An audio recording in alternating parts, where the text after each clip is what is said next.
Hello and welcome to the third season of Sunday Stories Live, brought to you by the 1947 Partition Archive, a global non-profit, non-governmental organization that works tirelessly to preserve the nearly lost oral histories of partition. It has documented the life stories of more than 9,700 witnesses to the South Asian partition of 1947. The Oral History Project is the largest of its kind in South Asia. And with perseverance, passion, and dedication, they have made it possible to preserve unique stories in about 750 different cities and villages across 18 countries. Sunday Stories is an event series that will bring to you insightful and informative conversations with academics, scholars, writers, historians, artists, poets, filmmakers, and musicians, as well as people's personal stories of the partition. Like the name suggests, it will take place every Sunday at the same time, so please be sure to tune in. My name is Sonam Kalra. I am a musician with my own personal interest and body of work on partition. And this conversation is one that I've truly been looking forward to ever since she agreed to come on our show. Today, I will be in conversation with Professor Kavita Daiya and getting her unique perspective on partition. Kavita is Professor of English and Women's, Gender and Sexuality Studies program at George Washington University. She is affiliated faculty in the Sustainability Program, the Seeger Center for Asian Studies, and the Global Women's Institute. Professor Daiya's research is poised at the intersection of global literature and film studies, Asian American studies, and feminist theory. She has written articles on South Asian literature, Bollywood films, Asian American literature, South African literature, gender studies, and transnational cinema. She is the author of 2 books, Violent Belongings, Partition, Gender and National Culture in Colonial India in 2008, and Graphic Migrations, Precarity and Gender in Postcolonial India and the Diaspora in 2020. Both books are published by New Delhi-based Yoda Press as South Asia editions. She has also edited a collection of essays entitled Graphic Narratives from South Asia and South Asian America. Professor Daiya's transnational and comparative scholarship dwells on the role of storytelling about migration and citizenship across media in the public sphere. Addressing diverse national contexts from the United States to South Africa and India, her research is anchored in a sustained commitment to how gender, race, class, religion, and sexuality shape the cultural representation of migration, freedom, and belonging. She is currently working on her 3rd book about South Asian American women's writings. Professor Daiya, thank you so very much for agreeing to speak with us and for sharing your insights, agreeing to share your insights. It's truly so lovely to have you here. Thank you for having me. I'm delighted to be here and to be a part of these important conversations the archive is curating. So thank you for having me. Well, I'm going to jump straight into it. I'm so intrigued by your books, the titles, and of course, everything that your research is based on. Your first book, Violent Belongings, was about the partition. But I'd like to know why and how you started studying partition. What was it that caused you to be interested in partition in the first place? Sure. It's an interesting story because I started studying the partition in the 1990s. I was actually at the time doing my PhD, and I was curious to understand why we were seeing a resurgence of communalism in India at the same time that economic liberalization was happening and India was getting increasingly inserted into a globalized economy.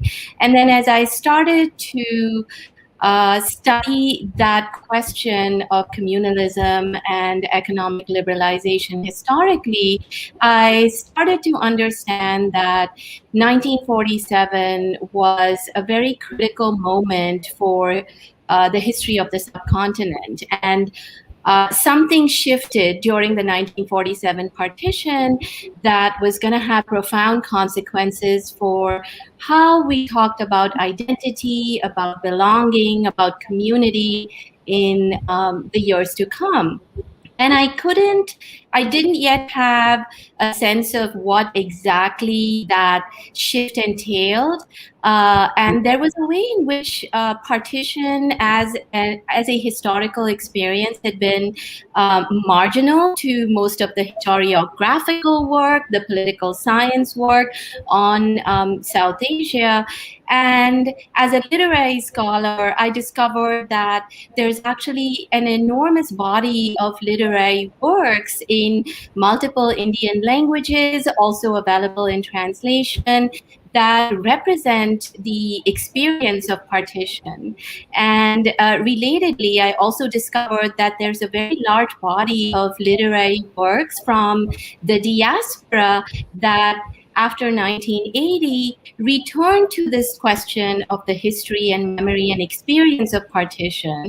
And so I started studying these literary representations of partition as a way of trying to figure out how did this partition experience recast the ways in which people thought about culture, about national identity, about belonging in the subcontinent. So that was part of the original research. And then I think after my PhD, when I started working on my book, my first book, Violent Belongings, maybe you can show the cover of the book. This is the Indian edition published by Yoda Press. Violent Belongings was also written in the shadow of post 9/11 United States, where those of us who were South Asian American saw new modes of racialization, saw new modes of discrimination that attended to being minoritized in the United States. So I think that the book ended up connecting these two stories and these two histories and trying to link postcolonial studies and US ethnic studies in trying to understand how ethnicity, how religion become central to the way that identity and belonging get imagined in post-47 global history. It's really interesting that you said that 9/11 also sort of seemed to bring back or connect with the way the communalism had marginalized or created these walls between religions. But what was the one thing that you found when you said that, the way identities change? What was it that was like a shift for you after partition, just visually, or what is it, the one major thing that you felt shifted? So I discussed this in Violent Belongings at length and to some extent in Graphic Migrations as well. But I think one of the key shifts in terms of the way that national citizenship was constructed in post-47 India was the way in which, despite the official political commitment to the ideology of secularism, there was a way in which the notion of who constitutes the normative citizen in India became ethnically marked as Hindu. Right. And so this shift in considering who counts as the normative Indian citizen as the normative citizen in the numerous cultural representations we offer about India and Indian belonging, this anchoring of that idea of citizenship in a very complicated and ambivalent way, anchoring that identity in religion or ethnicity, I think was fundamental. So, for example, if you look at, and I talk about this in Violent Belongings at length, but if you look at representations of how partition refugees were described in a range of discourses, whether you look at news media representations or you look at parliamentary debates, there's a lot of anxiety on how to identify refugees and citizens based on religion, right? So that initial policies, for example, were specifically delineated or designed to help Hindu refugees. And it was only a little later that the government started to recognize that India also had Muslim refugees, people who had migrated to Pakistan for a few years and then decided to return home. So it was a very complicated unfolding of the new enmeshment of ethnicity and citizenship that I try to track through literature. Yeah, that's actually quite incredible that you've done this delving into history through literature, because it makes you a literary historian, right? But what's so, I think that, and you and I were talking about this, the fact that history's narrative changes often depending on whether it's the administration we're under or, the personal agenda of the administration we're under. But literature never changes. It seems to, as you said in your words, bear true witness to what really happened. And is that why you turn to literature to understand the partition experience? Yes, thank you for putting it so beautifully, because I do think that our literature and the stories of migration and displacement that this body of literature offers us bears witness to the violence and to the trauma of this moment in complicated and important ways. I think that literature offers us stories that actually disclose the complexity and heterogeneity of the experiences that ended up being called the partition experience. Right. And I think that literature actually does valuable work in terms of translating the partition experience for us, right? In making legible all of the diverse experiences that were shaped by differences like gender, caste, class, religion, and making those experiences legible as being part of the complicated and ambivalent archive of the partition experience. So, I think I tell my students that I see these writers as remembrance activists, right, that are recuperating memory of partition for us, that are recuperating stories of survival and loss, because they're offering us lessons for the present.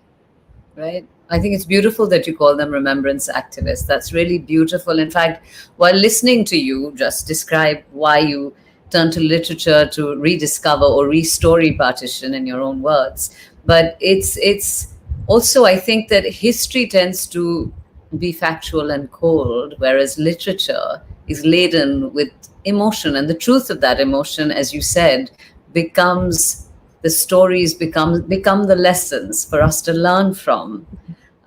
Who are the writers that you have? And I'm going to come to asking you a little bit later specifically about gender, and then I will ask you about women writers. But who are the writers in general, not specific to gender in this case, that really you felt their works were very telling, or they moved you, or that you've included in your books perhaps, or taken inspiration from?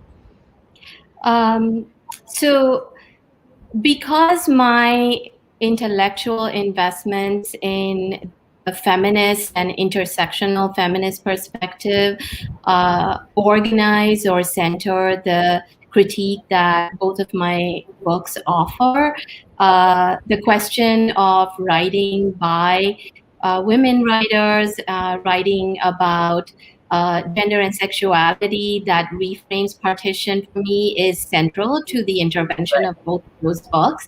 And I think, broadly speaking, the writers that I organize, that I find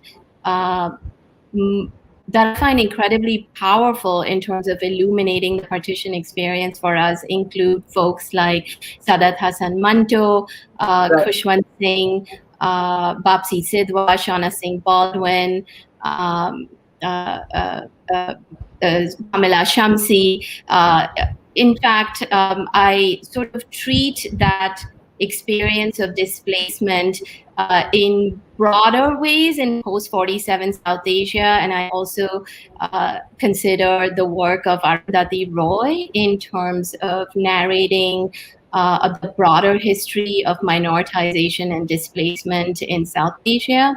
So these are some of the writers that I analyze in these books. For those of you who are just joining this very, very interesting conversation, you are watching Sunday Stories live from the 1947 Partition Archive. This is season 3, and we are in conversation with Professor Kavita Daiya, who is sharing her wonderful insights on partition and gender. And speaking of gender, why gender? What's the significance of gender, which your title mentions? I know that those are your studies, but what is it that you found also? We would love to know what your findings specific to gender were through these books and through this research. Sure. Thank you for inviting me to talk about that, because in both of these books, I'm very invested in understanding how gender and sexuality differently shape the experience of women in these narratives. And in this work, I'm indebted to the inspiration of some of the brilliant and path-breaking feminist work done before this book, including the work done by Kamala Bhasin and Ritu Menon, that really opened up the history, the hidden history of women's experiences of abduction, sexual violence, and repatriation. And so, I think that the literature from South Asia and from the diaspora has done really important work in demonstrating how women's experiences during the partition were different. Women became targets of gender-based violence, sexual violence, and honor killing in very specific ways on account of gender and notions of patriarchal honor that I think have been difficult for us to talk about as a community in the public sphere, and that I think therefore get very, very valuably made visible, made legible in the literary representations I consider. So I think, what's important about this literature is that it really does make visible the difference that gender makes to how people experienced ethnic violence, how people experience discrimination, how people experience the mass migrations that ensued in this period.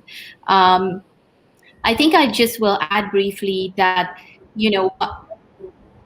while a lot of this literature illuminates the differential experience of women's suffering and women's experience of embodied violence, I think it's important to also consider the ways in which these works also illuminate men's suffering. And so whether you look at Kushwant Singh's Train to Pakistan or Salman Rushdie's Midnight's Children, it's worth attending to how they make visible the suffering of ordinary men and the ways in which men also became subject to different modes of embodied violence during this period. I think that's absolutely incredible. I mean, there have been many conversations on how women suffered, and women, as you said, absolutely suffered in very different ways to men. I can share with you just personally, I remember my grand aunt telling me that there was a mob approaching the house, and her father came to her, my grandmother's younger sister, and said to her in Punjabi, he said, "I need to talk to you." And he said, "If the mob comes in, I may have to kill you." And this is a father telling his daughter. So you can see both what the men had to go through and women. He says, "But promise me one thing, my child." He says, "Don't cry when I kill you, because that will break my heart." And just hearing that story of him having to be supposedly brave to protect his daughter, to have to kill her having to deal with just a father saying that, the thought of being killed by your own father to save your honor. I mean, as you said, it was just as hard. And I think you mentioned this day before when we were speaking about how the nationalistic fervor, all this patriotism that was imposed upon men because that is how men are supposed to behave, all of that also really must have really impacted them more deeply and for more generations than we know. And I will share that in the last season, we spoke to Salman Rashid, who said that he went back to Jalandhar to find his family's, a killer that had killed a large number of people, a lot of members of his family, and he met the killer's son. And not only had the gentleman who had killed Salmanji's family carried the guilt with him, but the son carried his father's guilt. So for generations, I think that this is being carried, this pain, not just between the women dealing with it, but men as well. So what is it that you found specific? I mean, in these stories, that what was your finding on how men suffered? Because I think it's important for us to speak of that, and not enough has been said. Yeah. Well, one of the interesting things that emerges in a lot of the literature is this issue of how men also became targets for embodied violence, and again, given the dominance of received narratives of patriarchal honor that undergird a lot of practices of violence during moments of ethnic conflict, this question of embodied violence in the form of forced circumcision, castration, rape, these experiences that are part of men's experiences as well have not been fully accounted for in the public sphere, for sure, but in other disciplines that have looked at or studied the partition experience. And so I think the moment that you have a literary archive that discloses these experiences, you have an opening or a site that is inviting you to consider the experience of gendered violence during a moment of ethnic conflict like partition in more complicated ways. And I just remember there from Shauna Singh Baldwin's novel What the Body Remembers, there's a line that one of the protagonists, Sardarji, says when he has crossed the border from Pakistan into India. He has reached safety, and he says something along the lines of, "Let's see if India will recognize our sacrifice." This is not the exact line, but it's along these lines. Yeah. And I think what those of us working in the field of partition studies today are doing is working toward that recognition of that sacrifice of those who became refugees during the partition, those who lost their lives during the partition. Yeah, absolutely. And I mean, even the term refugees, and I will come later to your second book, Graphic Migrations, but even the term refugees, the way it's loosely used even till now, the way it's bandied about like it's a bad word. And I often think that no one wants to become a refugee. No one wants not to belong.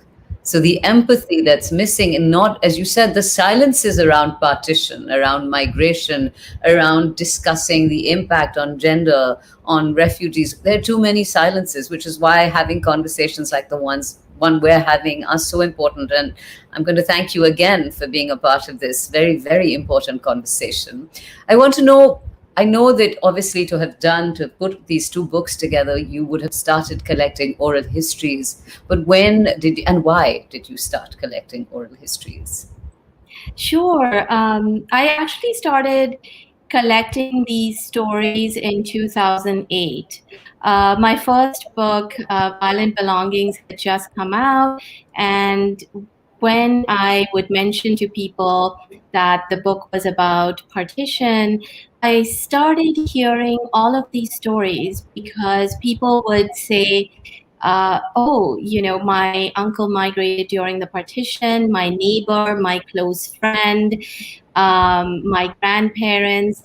And so it was just by chance that I stumbled upon all of these incredible stories about the partition when I was in Bombay, in Mumbai in 2008 on sabbatical. And, being a literary scholar, I didn't quite know what to do with these stories, but I thought it was important to hear them and it was important to record them. And so I started recording those stories then. And subsequently, whenever I have taught the literature of partition here at George Washington University, I have so many South Asian students who will tell me about their own family's connection to the history of partition migrations, And so this whole other archive of migration stories that has opened up for me has taught me the impact of partition was not only transformative for the city of Bombay, the city of Mumbai, but it has had an impact beyond the subcontinent. It is very much part of the intimate history of South Asian America. And so I think for me, the second book has been an effort to make visible those transformations and that impact of partition migration, which was at once local in my focus on Mumbai and intensely global in my tracing of migration stories here in the United States. I get goosebumps just listening to the impact, and when you tell me that your students want to share, it's incredible. When I perform, I've had every single person come up and share a story, and that it just also feels like, and I'm sure you've experienced this, that everyone wants to talk about it because it's bottled up inside. But you just said that it was transformative for Bombay, and it's interesting because most of the conversations people have about partition are about the north of India, the Punjab or the east, of Bengal. But what happened to Bombay? And I'd love to know that, because I think, and so would possibly our viewers. And I mean, I have to say, today is also an India-Pakistan T20 match happening. And it's just, to me, I think it's very special. For those of you who've logged in and are not watching the match, but this conversation, thank you so much for that. But I also think it's really special that no matter what you do, you cannot deny the connect between us. It is the most watched sporting event, especially when India and Pakistan play. So really, it's proof to me that you can draw a line between us, but you cannot disconnect us. So tell me how Bombay transformed specifically, because that would be quite an eye-opener for all of us. Sure. So it's interesting because a lot of the historiography of partition that I studied during my research has focused on the experience of Punjab and Bengal, because those were the regions that were partitioned. So you're absolutely right. There is this focus on the experience of northern India in the scholarship in history, as well as other disciplines like political science, sociology, etc. And I think what I discovered during my sabbatical and my research in terms of how partition migrations had shaped Bombay, at the time it was called the Bombay State. And, Bombay State, I discovered, was the fourth largest recipient of partition refugees in that early national period.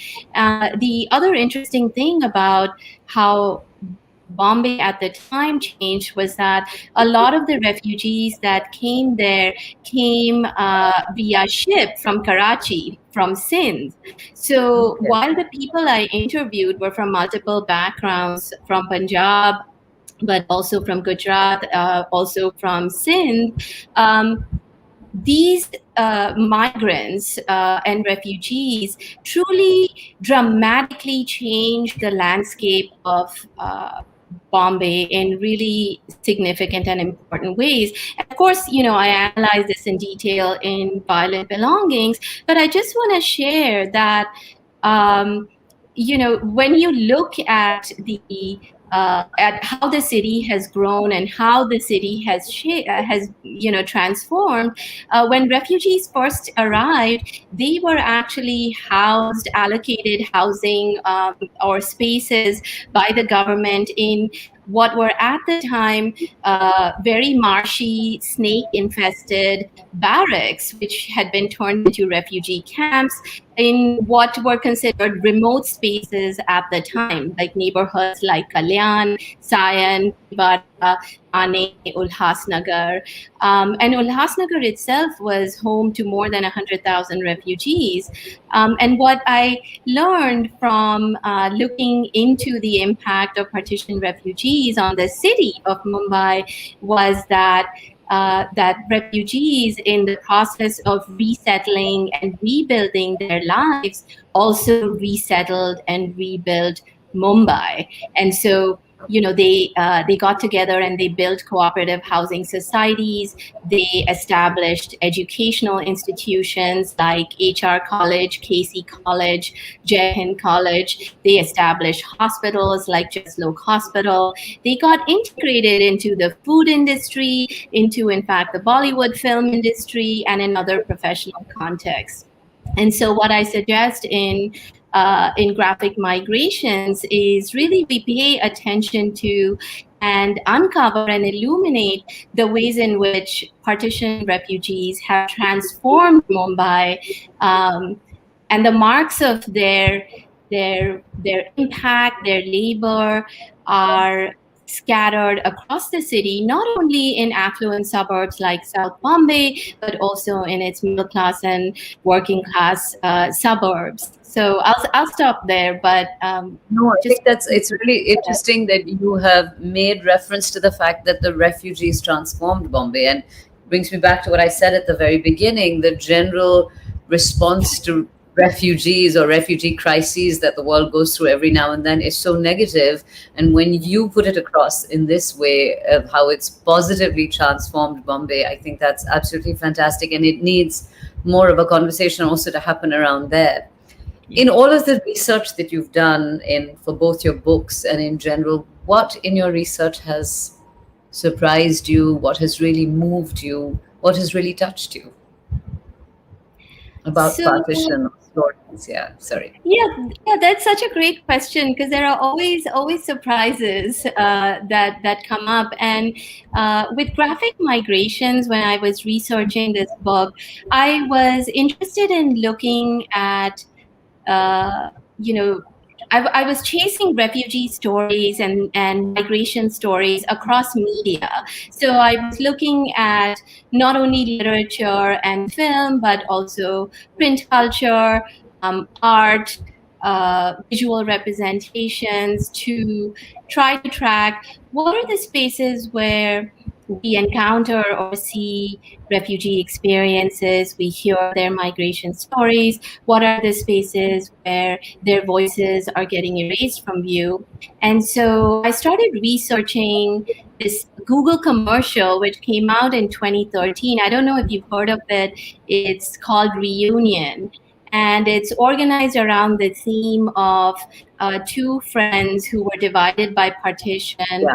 One in India, one in Pakistan, and how their grandchildren engineer a reunion for them in Delhi. So I started researching that commercial because I was very interested in the way in which that commercial was activating a certain cross-border empathy and connection that I wanted to explore more. And as I started researching it, I discovered that there's a whole range of advertising both in India and in Pakistan that thematizes cross-border connections even before this commercial came out and after. And so I call these commercials border crossing commercials, because whether they're selling deodorants or advertising marketplaces or selling basmati rice, these commercials all thematize border crossing and connections across the India-Pakistan border. And I think that they're very interesting and important to think about. So I owe that insight to one of my students, Aksa Khan, because when I shared this Google commercial in my class, she turned to me later and shared with me this Pakistani commercial that had a similar theme, and so then I started investigating it, and a whole new set of representations emerged from this process. That's really actually very, very fascinating. And it's, again, I think, a reiteration of what I just happened to say, of the fact that you cannot, we are connected. There is nothing you can do. And I'm sure you see this with your students, or you see this with Pakistani and Indian diaspora, or South Asian diaspora, that they gravitate naturally towards each other because we have more in common than not. And, that is, of course, the hope for this sort of dialogue to continue, and for a peace in the future. And I think person to person there is. It's just political. But coming back, and you've mentioned that your book covers a wide range of media. I mean, you not only literature but film, but you have other representations in your book, like graphic narratives. You discuss Margaret books, photography, print culture. Can you talk to me a little bit more about that? We've discussed commercials, but all of the other things that you have in your book. Sure.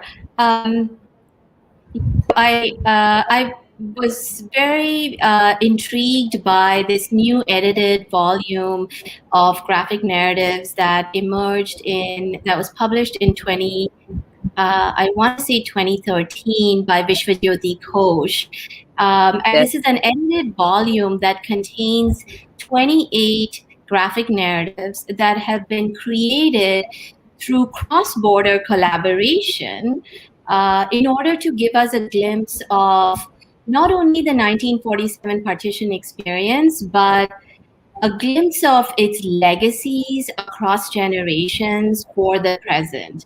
So the interesting thing about that graphic narrative anthology is that it connects the 47 experience to the experience of people who were displaced in 1971 with the Bangladesh War of Independence.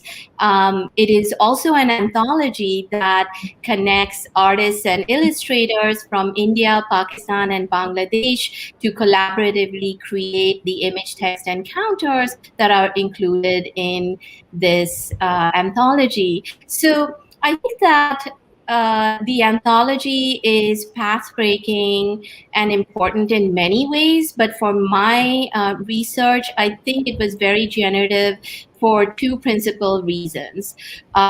First, because it shows, as the editor Vishwajyoti Ghosh also says in an interview, it shows that partition is still happening. That these divides and the intergenerational impact of the partition experience reverberates across continents to this day. The second reason I think this anthology is very important for me is because a number of the contributors, a large majority of its contributors, are women, and they really do an illuminating job in terms of capturing the specific texture of women's experiences of displacement, of resettlement, of survival. These are also narratives that pay attention to the ways in which caste and class complicate that story about gendered experiences during migration. So I think for all of these reasons, it really became impossible to write a book about migration stories and not consider this incredible new and innovative work that was using this popular medium of comics to demonstrate the relevance and resonance of partition today. So we had Vishwajyoti, who actually is a batchmate of mine from college. We had him on previously a while ago, and it was very interesting, as you said, that he got so many collaborations to happen. But tell me, in your book, I'm going back to gender, what were the stories within the stories that you collected Which was the story that moved you the most or stayed with you? In terms of illuminating uh, gendered experience in an intersectional way, I would say it is South Asian American. Can I pick two? I would say it's South Asian American writer Babsi Sidhwa's novel Cracking India, and Shauna Singh Baldwin's novel What the Body Remembers. I found both of these novels very, very powerful and illuminating in terms of foregrounding or centering the perspective of women, foregrounding and centering the perspective of minorities. In the case of Babsi Sidhwa, the story is told through the perspective of a Parsi child protagonist. In centering those perspectives to reflect on all of the transformations and upheavals of the partition, I think these books illuminate a very powerful and hidden history, and they invite us really to imagine into being new ways of understanding the plight of those who are different from us, of the incite empathy, and they really make visible the ways in which, even in the midst of displacement and dispossession, we can envision new modes of solidarity. We can invent a new politics of affiliation and solidarity that refuses the violent divisions of ethno-nationalisms. So for me, it would be those two in particular. And your last chapter in your book looks at oral history projects through digital humanities, like the Partition Archive, that focuses on the 1947 partition, your own and others. And can you talk about why these oral history gathering projects of collecting oral histories are important for South Asia and South Asian America? Sure. Thank you for that question, because it allows me to talk about the fact that my conceptual approach to this question of migration stories and the partition refugee experience is anchored in the insights of the field of critical refugee studies. So the field of critical refugee studies within the broader field of Asian American studies has really inspired and animated my engagement with the partition experience. Because the Critical Refugee Studies Collective has shifted the ground in terms of centering refugee stories and refugee perspectives in understanding the larger history of mid-20th century and post-World War II migrations that are part of the changes that the world saw in the relationships between Asia and the United States. And so for me, that what I have learned from that body of work is to ask, how did the partition migrations shape ideas about community and belonging in South Asia and South Asian America? And what can we learn by centering refugee stories and refugee life worlds? What can we learn about contemporary dominant ideas about community, identity, and belonging?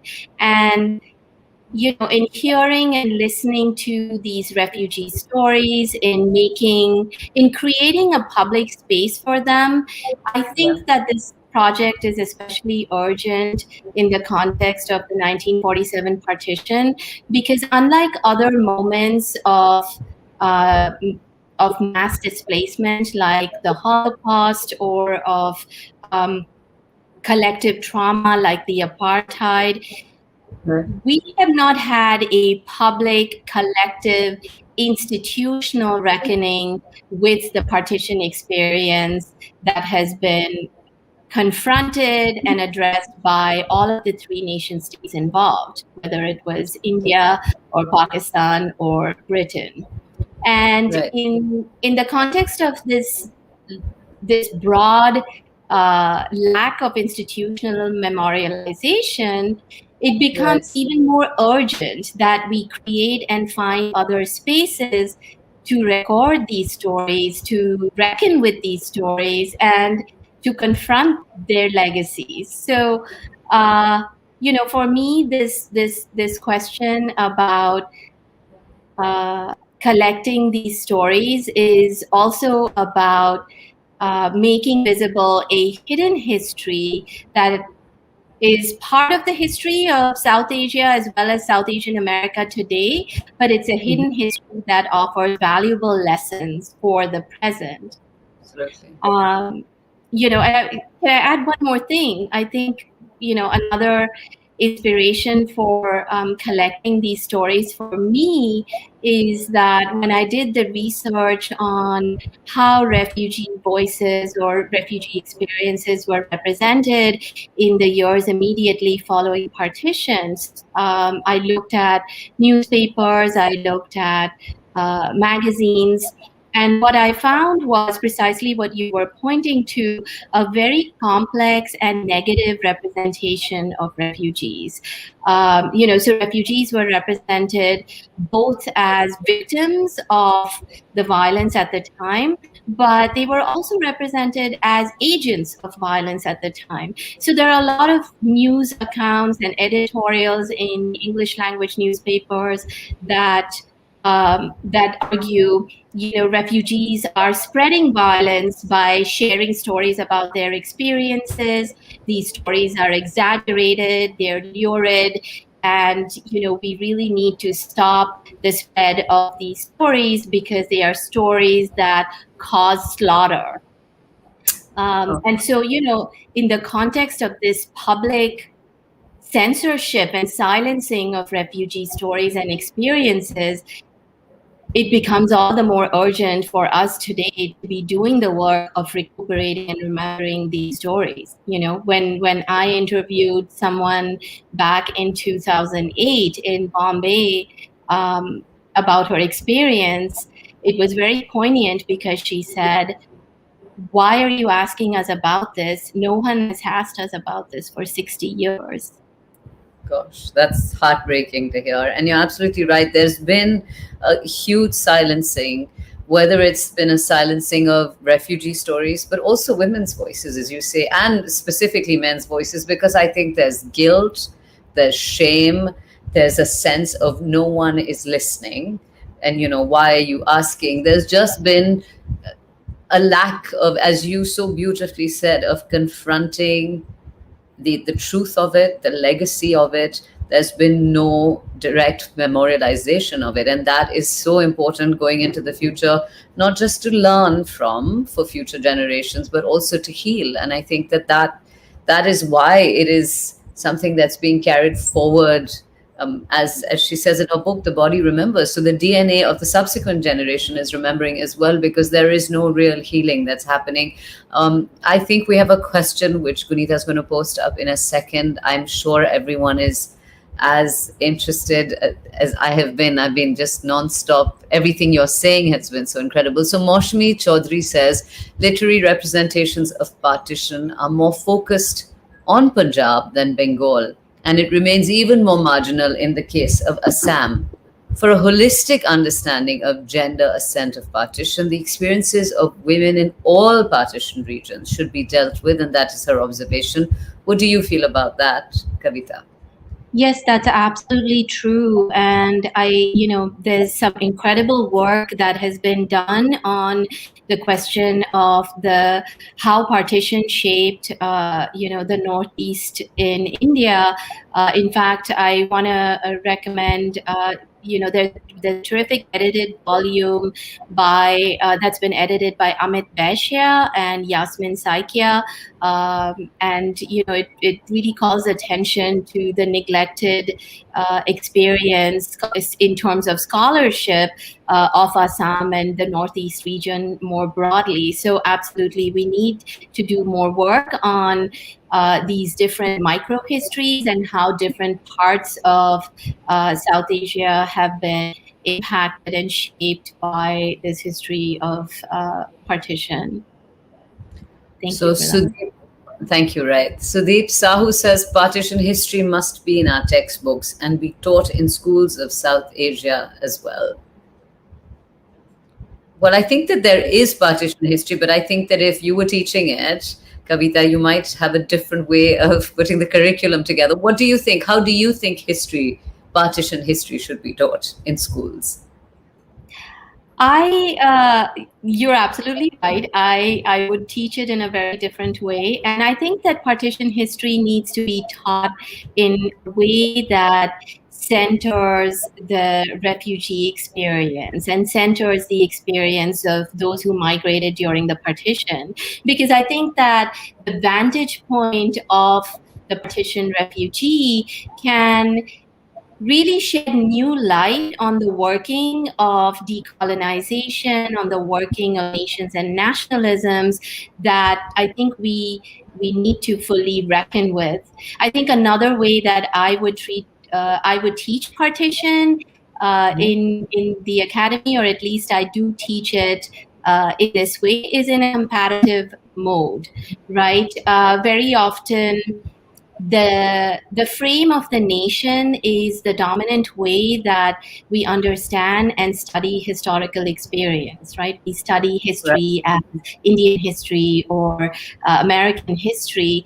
And I think in conversation with the scholars of critical refugee studies, what I have learned to try to think through and grapple with is what would it mean to consider history in a transnational and comparative mode, right? What would it mean if we reframe partition not as something that was unique to South Asia, for example, but that was part of a logic of division that unfolded around 1948 across Asia. So, it wasn't just 1947, but in 1949, you saw the watery divide of China and Taiwan. In 1950, you saw the division of North and South Korea. In 1954, you saw the division of Vietnam. And whether or not these are called partition, the reality is that these were divisions that were bound up with conflict, bound up with mass migrations in similar ways to the 1947 partition. So I think a new understanding of world history and the way that migration flows have shaped post-47 history can emerge from this kind of transnational and comparative framework that centers refugee experiences. Yeah, no, that's a very interesting way of looking at it. And also the fact that you mentioned all this change that happened during that time. I also feel, and I'm just wondering, is it time that in our schools we start looking at history like you have, through literature, through real stories, through oral histories? Because history is often told very coldly. It's facts. Most students are not interested in just memorizing dates and facts. But the minute you put a real story to it, a person to it, or an emotion, perhaps even, of that story, it would be interesting, I think, if schools and colleges looked at teaching it in that way, even if it was just a simple subject of history and it wasn't literature. What do you feel about that? Well, as a literary scholar, I would be partial to agreeing with that suggestion. In fact, I do invite students to consider studying the experience of partition or the partition migrations in an interdisciplinary way, right? Because I try to invite them to consider what kinds of different knowledges emerge from different disciplinary approaches, methods, and vantage points, right? What does the conventional historiography of South Asia tell you about the partition experience, and then what is new, what gets illuminated when one turns to the literary representation, Right. or when one turns to the artistic representation of Right. partition, right? Because in that interdisciplinary engagement, one can gain a deeper, more nuanced, more textured insight into Absolutely. the human impact and the human experience of partition. Absolutely. And I think it's really important for us to focus on that human impact of partition. And as Teji Ahuja says, one of the objectives of partition history should be to learn something positive from it and learn the lesson of what hatred and divisiveness can do.